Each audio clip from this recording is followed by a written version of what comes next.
Sensitive healthcare professionals who care for people facing serious illness and death understand how important it is to know the cultural, emotional, and spiritual needs of each person in their care.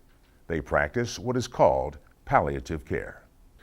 The World Health Organization defines palliative care as an approach that improves the quality of life of patients and their families facing a life-threatening illness through the prevention, assessment, and treatment of pain and other physical, psychosocial, and spiritual problems.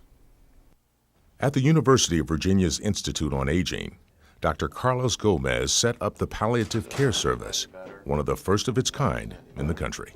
Have you been vomiting? When you're taking care of somebody in a hospital or when you're in a relationship with somebody, they are a stranger, and you're a stranger, and you have to find some way of making them feel welcome. And I guess hospitality is maybe one way of thinking about that. You have to have a way of caring for these people so that when you are saying goodbye, when you are saying what we're going to do is palliate, you are actually doing something good for them. In other words, I'm saying goodbye, but I'm not dismissing them. Hey, it's treatment time, huh? Ellen Fink-Samnick is a social worker at the Virginia Hospital Center. She works with people who need a ventilator to breathe. When it becomes clear that a person is not going to get better, difficult decisions are made.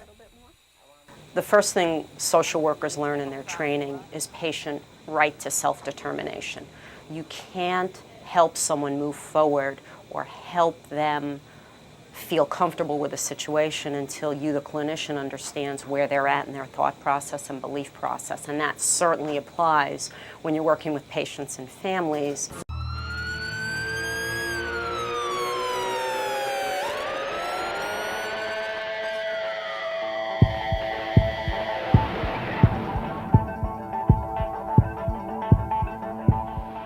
Lextris Holder-Lewis is an emergency room nurse at Howard University Hospital. In the midst of life, there's death, and there's untimely birth as well as untimely death. If I'm not able to speak for myself, who do I want to make these decisions for me? Do I want my husband? Do I want a sister? Do I want my son? It's critical for patients to put this in writing. If you don't do this ahead of time, the healthcare team is making the decisions, and usually the healthcare team led by the attending physician.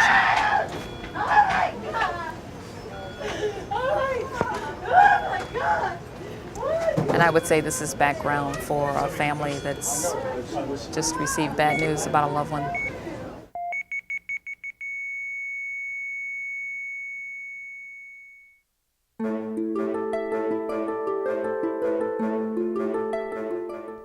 We can't avoid death, but we can take steps to ensure that when our time comes, people will know what we want and need, and that they will respect our beliefs and values.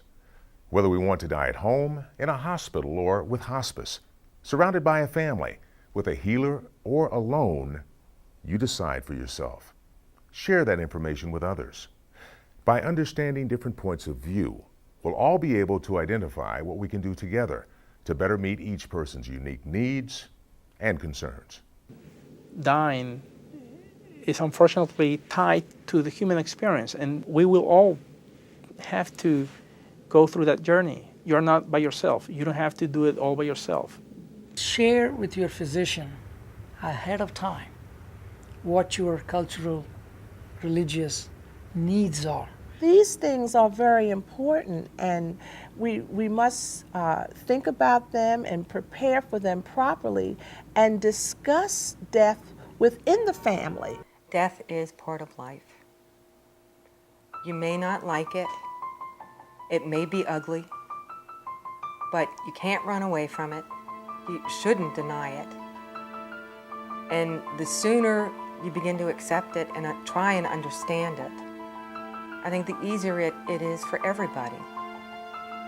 And don't treat a terminally ill person as if, they're a leper. We're caring, feeling human beings.